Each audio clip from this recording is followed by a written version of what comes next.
So tikman natin mga barangay. Ngayong araw ay naglalakad-lakad ako dito sa may Arca South, kung saan marami ng mga pamilya naglalakad-lakad, nagpipiknik at nagja-jogging. Dito mo rin makikita yung mga estudyanteng nagpa-practice ng mga sayaw. At dito mo rin makikita ang kauna-unahang mall dito sa Taguig. Ito nga ang kauna-unahang mall dito sa may Western Bikutan. So tara mga barangay, pasok tayo dito. Bago pa nga magkaroon ng malalaking mall sa mga kalapit na syudad, eto munang Shine Mall ang aming tambayan. Habang naglalakad-lakad nga ako dito sa loob ng Shine Mall, may natagpuan akong kakaiba. Siya lang yatang kauna-unahan at meron neto dito sa Taguig. Madalas ko nga lang tumakita sa Ugbo, Tondo, pero meron na pala rito sa Taguig. Isang maliit na food cart nga ang aking naispatan na nag-aalok ng isang masustansyang inumin na madalas dayuhin sa Ugbo, Tondo. Pero hindi ko na nga kailangan lumayo kasi meron na pala rito sa Taguig. Isang masarap at masustansyang inumin gawa sa pure tubo o sugar cane. Biruin mo, hindi mo na nga kailangan lumayo para matikman ang nagtitrending na masustansyang inumin. Napakarami nga daw netong health benefits sa katawan, pero hindi na natin iisa-isahin yan. Dito nga ay makikita natin pure tubo or sugar cane lang talaga siya, kasi makikita mo mismong pipigain sa harapan mo yung tubo or sugar cane hanggang sa lumabas yung natural na katas. First time ko nga lang din makakainom ng sugar cane juice. Madalas kasing inangat-ngat lang namin yan dahil nga sa makabago makinarya napakadali niya ng gawing juice. At alam nyo bang sa murang halaga matitikman na natin yan. Kaya naman kung hindi ka pa nakatikim ng natural na sugarcane juice, tara, samahan nyo ko. Hey, mga barangay may tubo. Bossing!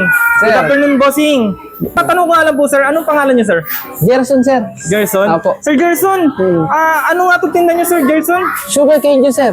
Masarap po, sir. Healthy juices po. Sugarcane juice? Sugarcane juice. Yes. Sir, magkano naman po yung sugarcane juice niyo? Meron tayo, sir, maliit na bottle. Ito, 95. Pure po ito. Walang yellow, walang tubig. Meron din po tayo, sir, large 1 liter. 180 pesos lang po. Kung gusto niyo, sir, meron din po tayong cups, mas maliit. 65 pesos. Ito, yung malaki naman po, sir, ano siya? Yan yung malaki, sir. Ito yung grande natin, 100 pesos. 100 pesos po ito. 100 pesos lang, sir. Ito, 65. 65 pesos. Yes, sir. Pure sugarcane yan. Yes, sir. Dito natin siya pinipiga, sir. Ito yung sugarcane machine natin. Sir, Ayan. matanong ko lang, sir. Saan kayo located, sir? Dito po kami located sa FTI, Arca South. Dito sa may loob ng Sunshine Mall sa Tropical Hut. Yun. Sir, anong oras kayo nag-open dito, sir? Nag-open po kami start ng 12 noon until 7 p.m. Maliban dito sa store nyo dito, sir, sa loob ng Shine Mall, meron pa ba kayo ibang store? Yes, sir. Kaka-open lang po ng store namin sa Pinagsama Village, C5, Taguig. Anong oras naman nag-open yan dun, sir? Yung sa may phase 2 po sa may C5, nag-start po kami mag-operate doon by 2 p.m. po. Sir, may FB page ba kayo? Yes, sir. Ito po yung FB page namin, Sugarcane. I-search nyo lang po ito. Yan, sir. Yan, no? Sugarcane pure juice po yan. Pure juice po. Yes, wala pong halo. Walang halo. Yes, sir. So, paano naman yan, sir? May malamig ba yan, sir? Yes, sir. Lalagyan po natin ng yelo yan. Ito, cups. Pero naman sa mga bottle natin, Ito, sir. Kinichill po natin po ng at least 2 hours to 3 hours para pwede nyo na pong inumin. sige nga po, sir. Pabili nga po ako nito, sir. Yes, sir. So yun nga mga barangay, no, hindi na nga natin kailangan pang dumayo sa Tondo, Manila at sa may Pasay. Kasi dito sa may Taguig, meron ng sugarcane juice. Ito nga yung mga barangay, sa halagang 100 pesos lang matitikman na natin yung pure sugarcane juice. So tara, tikman natin to. First time ko makakatikim na ito mga barangay.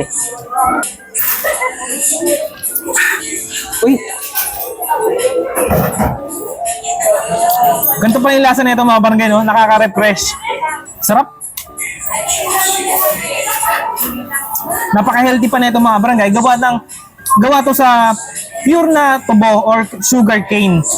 So yung mga barangay, panalo to. Nakaka-refresh. Saktong-sakto, summer ngayon. So maliban nga sa may sugarcane juice mga barangay, meron din sila rito sugarcane juice na mayroong buko shake.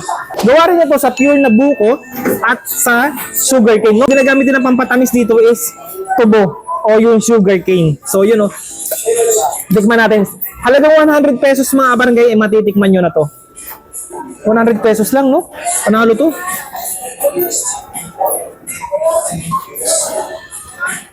Uy, panalo nga mga barangay. Nandun yung tamis ng buko at linamnam ng tubo. Panalo, hindi mo na kailangan ngat-natin yung tubo para matikman yung tamis nito kasi dito, sila na mismo ang pipiga at gagawin juice yan. Panalo to. Meron din sila ditong pure buko juice mga barangay. Ito, Sa halagang 65 pesos lang, matitikman nyo na to. Matatagpuan sila rito mga barangay sa loob mismo ng Shine Shine Mall. Dito lang sa may Tropical Hut. Yun. So, tabi sila ng grocery ng Tropical Hut mga barangay. Mismong loob lang ng Shine Shine Mall. Yun, tama-tama pag nagja-jogging kayo sa Arca South at naghahanap kayo ng masustansyang inumin. So, dayuin nyo na tong Tubo Cane mga barangay dito lang sa loob ng Shine.